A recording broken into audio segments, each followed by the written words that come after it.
Videoin aja lah.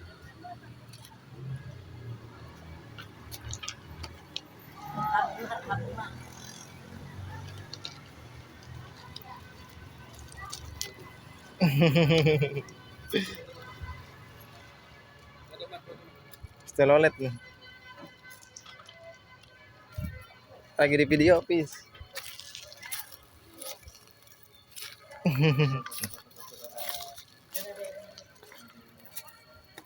Setel OLED santer banget tuh.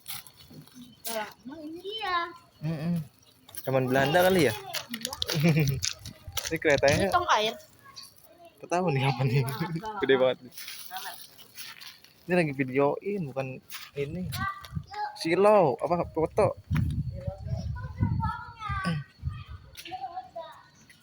Ada jam gadang juga di sini. Jam gadang.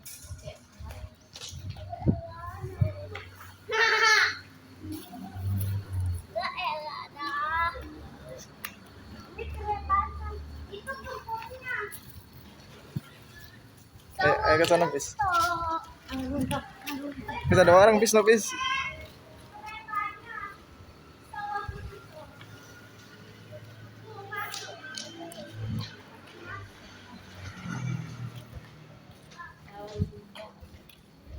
Nggak habis sebutin.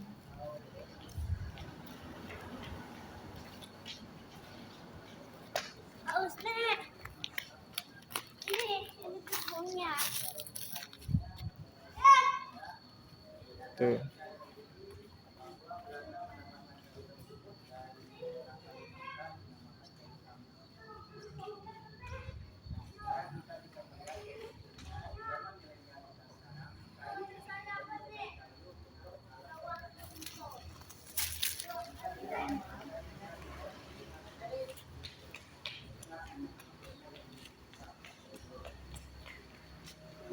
Stasiunnya. Masuk stasiun. Ini jalurnya.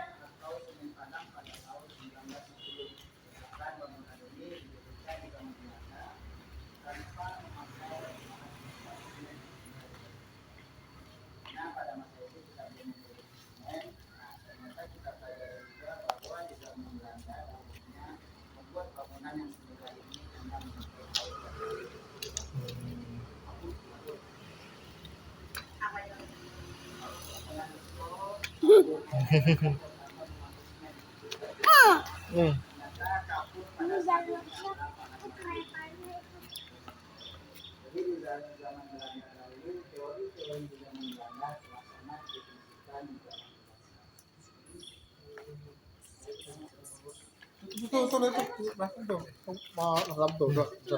Ayo. Kita masuk, Pis.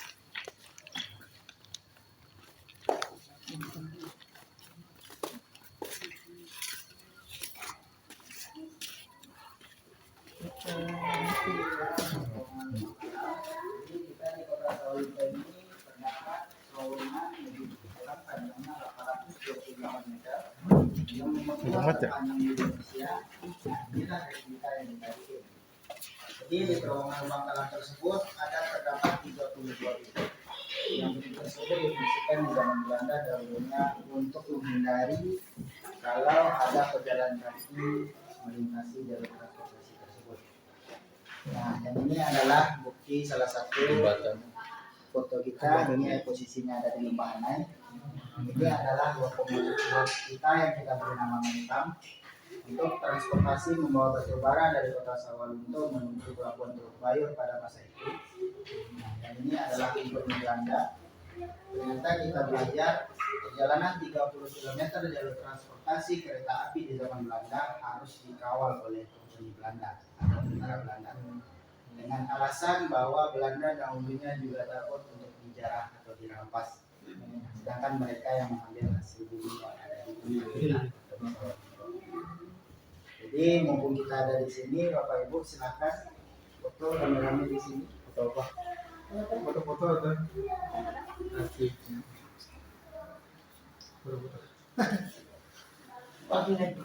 Foto. Gue lagi video nih.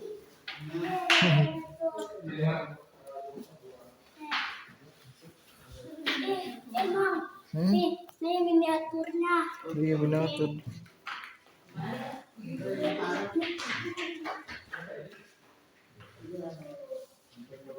Mau foto nggak? Oh no, no. Tolong sama Yaspi.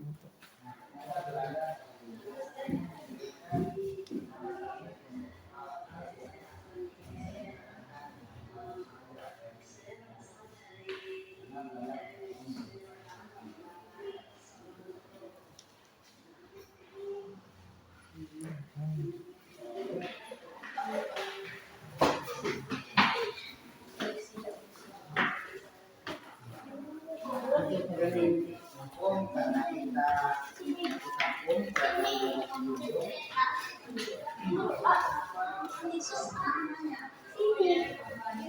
Iya bagus nih. Lokomotif. Lokomotif. Lokomotif. Bagus sih konsepnya. Bagus nih.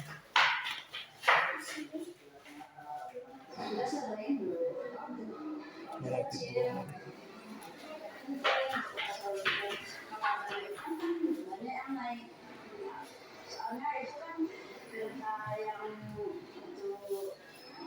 Masuk di wilayah kerja. Jadi untuk mengenang masa lalu lah gitu. Ada TV-nya. Ada ojek. Ya, jadi semua orang di sana pada ada Sertifikat. kalau lewat itu jalan mobil kan jauh berbelok.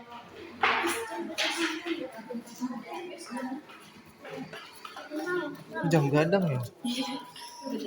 Jam gadang guys. Ini kereta ini. Ada juga kereta ini. Ini. Selamat ini. Ini gede dah.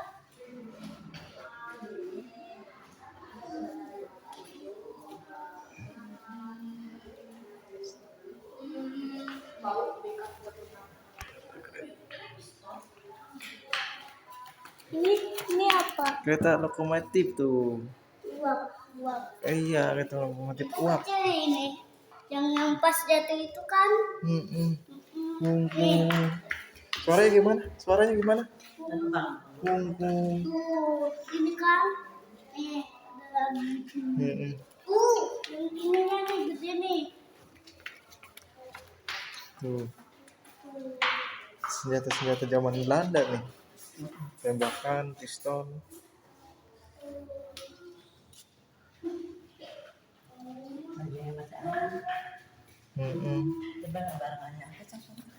Habis sini dulu deh. Pistol sinyal. Nih zaman dulu nih. Mesin ketiknya ya.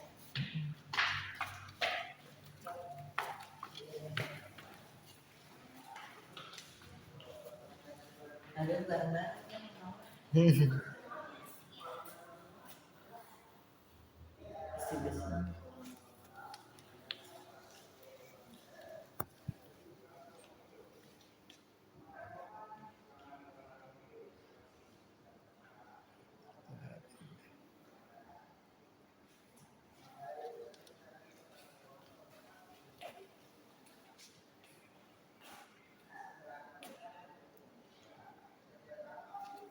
Mau sana mak?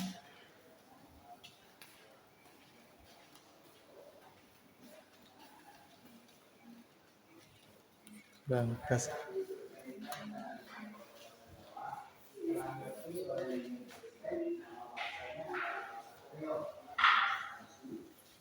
itu adalah bahasa campuran Minang, Sunda, dan Jawa. Contohnya kemana aja dan data bilang ini kemana. Jadi itu adalah filosofi atau bahasa asli orang Indonesia itu bahasa campuran dinamakan bahasa Kreol atau bahasa Tansi. Yang Tansi tersebut itu dinamakan adalah tahanan besi. Nah, seperti ini bukan orang Cina, ini adalah orang Jawa semua. Seperti Tionghoa.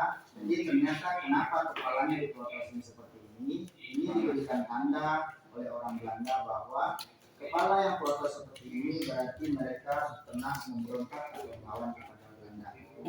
Nah, jadi penukaran dari sip pertama dengan sip kedua, orang sip kedua di zaman Belanda dahulunya telah mengetahui siapa tahanan yang berusaha melawan. Hanya melihat dengan kepala foto seperti ini. Nah, kita lihat di ujung kepalanya telah dibiarkan untuk tumbuh. Berarti dahulunya mereka tidak pernah memberontak melawan kepada Belanda. Seiring berjalannya waktu, dia tidak berani lagi untuk memberontak, maka dari itu rambutnya dibiarkan. Jadi ini bukan orang Chinese atau Tionghoa, ini adalah orang Jawa semua.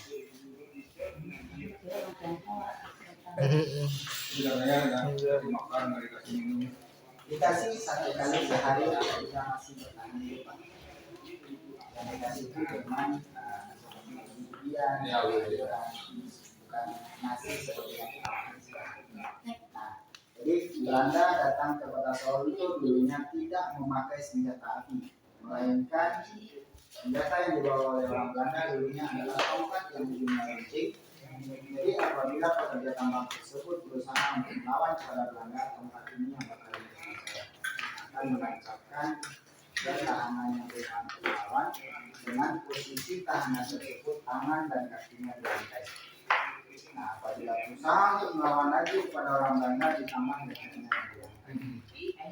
Nah, dari itulah Belanda dahulunya untuk di kota Solo itu dinamakan ditutup pekerja atau orang rantai. Nah, yang di belakang kita itu adalah lokomotif uap yang kita beri nama Maitam. Ini cuma ada 2 di Indonesia, yang satu di Provinsi Jawa Tengah, yang satu lagi yang di Provinsi Sumatera Barat. Nah, yang ini masih aktif, ada di dalam, dinamakan Info, bisa nanti kita lihat di luar. Ini kenapa dijuluki Maitam Tulang Kampung? Pada tahun 1998, awal pertama kali Ambarawa membuat museum kereta api. Dengan resepnya harus membutuhkan 15 unit lokomotif uap pada masa itu. Barulah bisa didirikan untuk museum kereta api. Nah, pada tahun 2005, museum kereta api kedua di Indonesia tepatnya ada di tempat kita ini. Maka dari itu di Indonesia cuma ada 2 museum kereta api. Yang satu di Ambarawa, yang satu lagi di tempat kita. Pada tahun 2007, karena lokomotif uap yang kita beri nama Maitam tersebut bukan milik kita atau milik Provinsi Sumatera Barat, maka dari itu kita datangkan lagi atau kita jemput kembali. Setelah kita jemput, kita juluki Maitam Tulang Kampung. Kenapa lokomotif ini kita beri nama Maitam?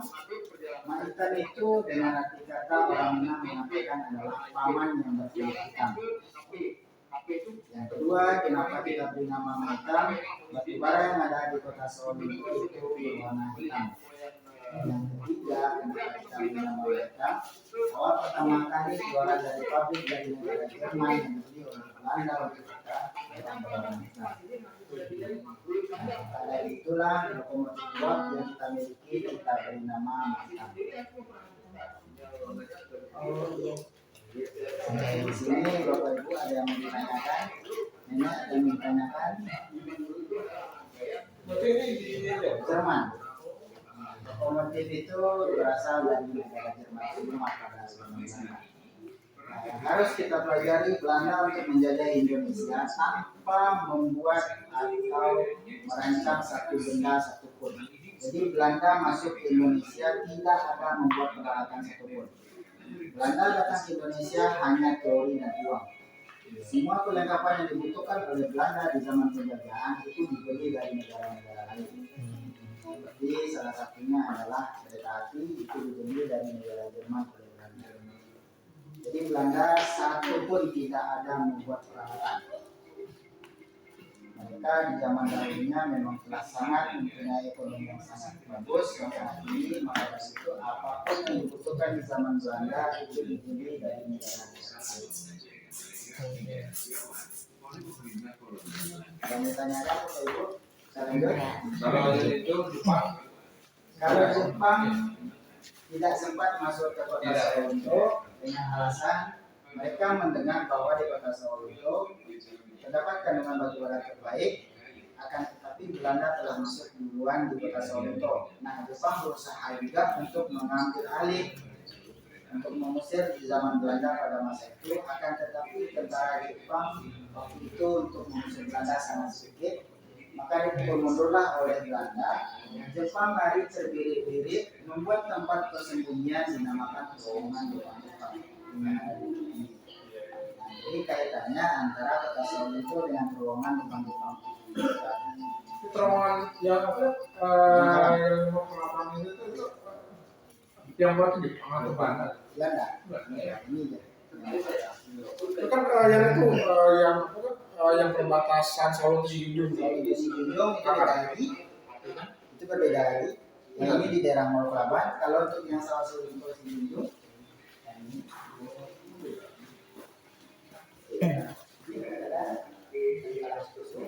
Nah, ini baru Mall Kelabang. Ini nomor 2 terpanjang. Ini cuma panjangnya sekitar 112 meter. Belanda juga yang bikin. Ya, Belanda ada. Ini yang paling panjang atau nomor 2 terpanjang di Indonesia. Namakan terowongan Bakalang. Nah, inilah terowongan yang di Sijunjung di perbatasan Padang Sikuso dengan kota Sawalunto.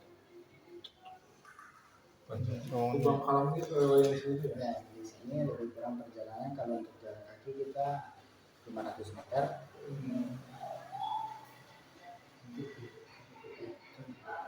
Ini adalah di Kukutan. Pas di dekat jalan besar, ada sungai sedikit, itu dia. Ini adalah terowongan Kukutan.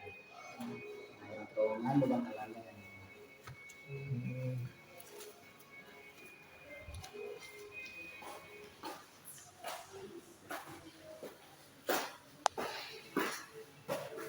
Tapi bisa ke terowongan tuh mas? Nggak bisa. Bisa, Pak.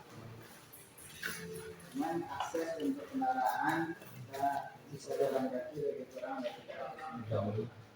Lumayan. Jadi karena antusiasnya Belanda pada masa itu untuk menghabiskan batu bara yang ada di Sawalunto dibikinlah timbangan yang ukuran ratusan kilo. Nah, begitu tamaknya Belanda pada masa itu bagaimana cepat mungkin dibikinlah timbangan versi terakhir. Timbangan 50 kilo. ukuran 500 kilo.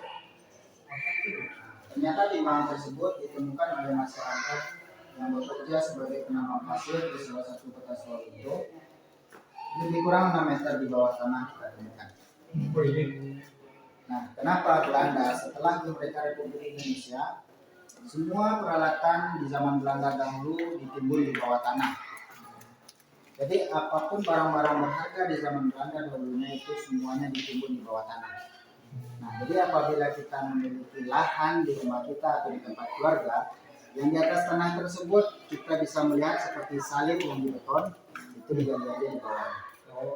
Itu pasti peninggalan Belanda, bukan barang antik yang biasa dicari oleh orang-orang. Itu positif, berarti di bawah tersebut, di bawah tanah tersebut sudah terdapat peninggalan Belanda. Masuk salah satu yang ini. Ini adalah peninggalan Belanda. Nah, yang ini kita temukan juga.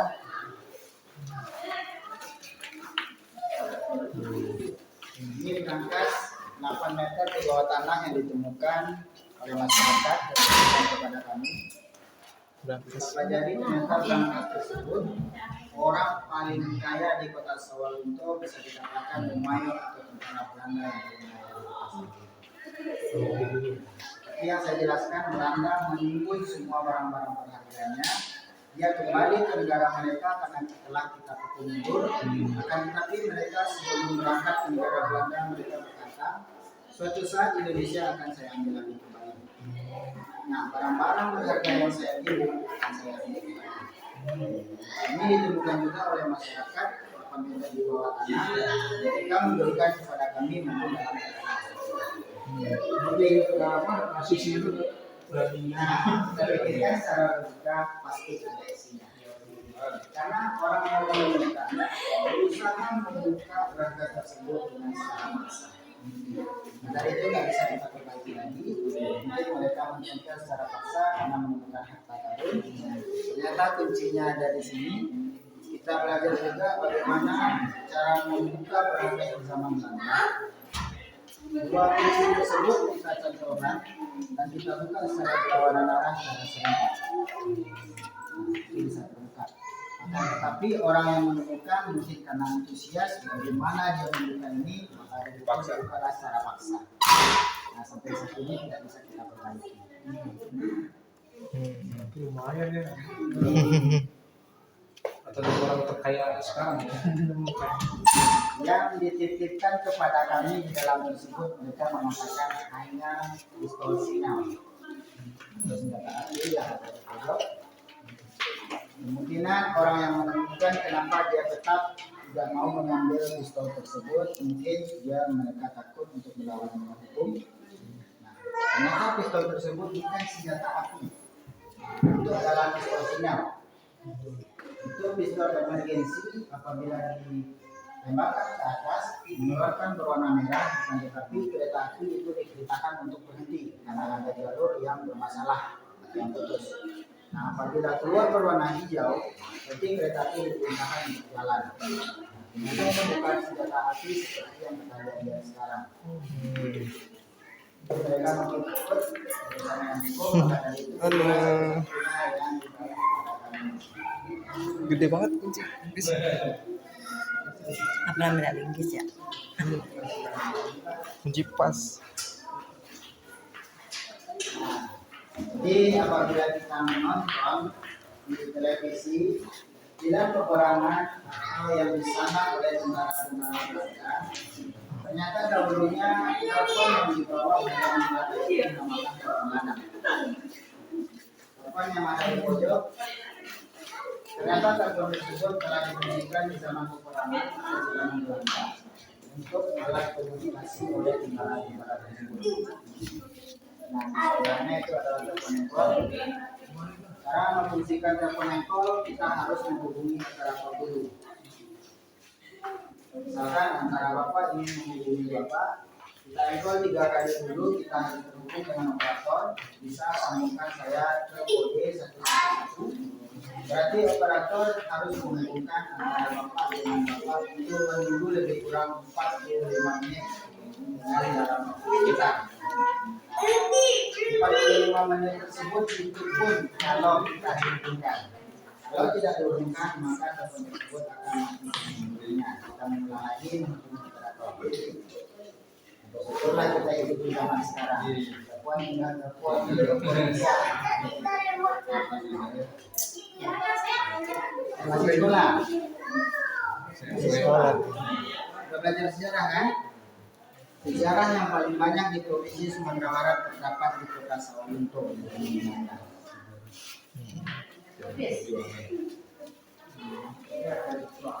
Ayo kita keluar.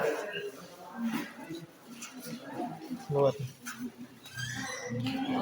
Keluar ya, keluar. Pis kereta pis. Ternyata dari gerbong yang paling ujung ya, kita lihat gerbong yang ada di sini itu adalah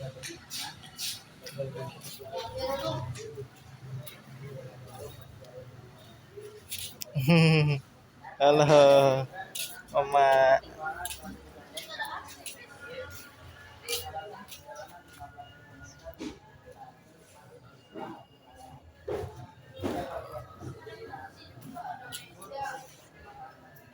Jalan ya, Mak.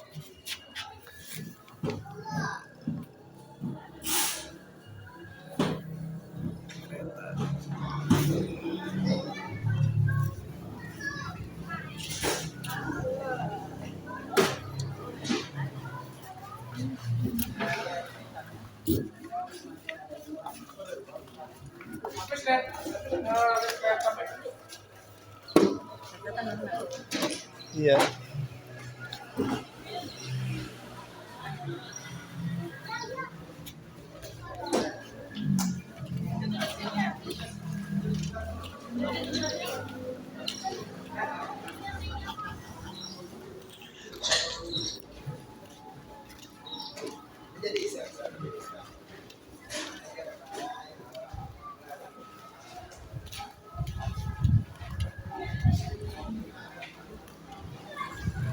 Tirta Sawalunto.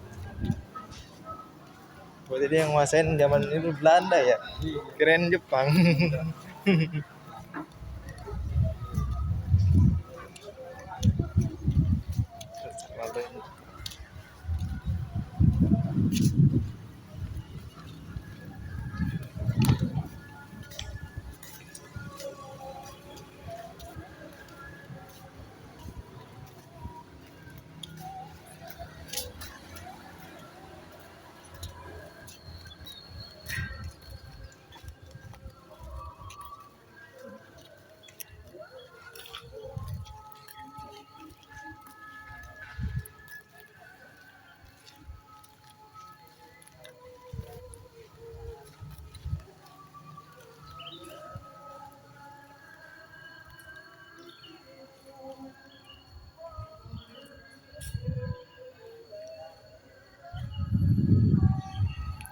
Lokomotif mak hitam.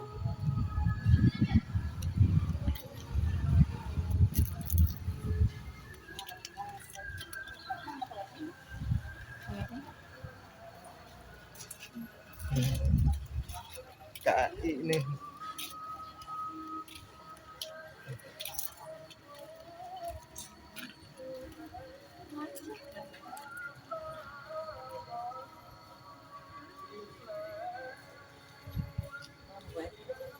Oh, temenin lah. Mau nggak ikut?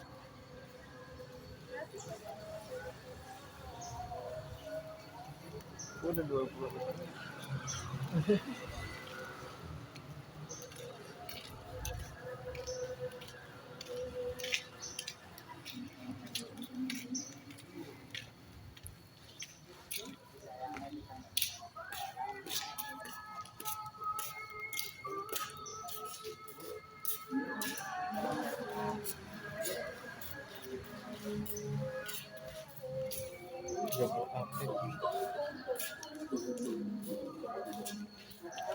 Sahur.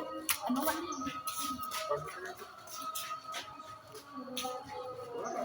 Negara yang tadi itu. Besar. Nah, yang di sampingnya itu adalah gerbong pada tahun 1900 yang dulunya untuk membawa rempah-rempah atau makanan. Berhubung. Yang atapnya sangat berbeda dengan atap kita sekarang. Atap di zaman Belanda, satu helai atap tersebut beratnya bisa sampai 7,5 kilo. Ternyata atapnya memang buatan Jerman juga. Ada rangkaian baja di dalam atap tersebut. Sangat jauh berbeda kalau untuk kita bandingkan dengan zaman sekarang. Iya. Atap kita sekarang aja satu lembar tersebut beratnya berapa? Ringan. Ringan dan sangat kropos. Tapi di zaman Belanda dari tahun 1900 tidak ada botol sedikit pun. Ini masih kuat banget.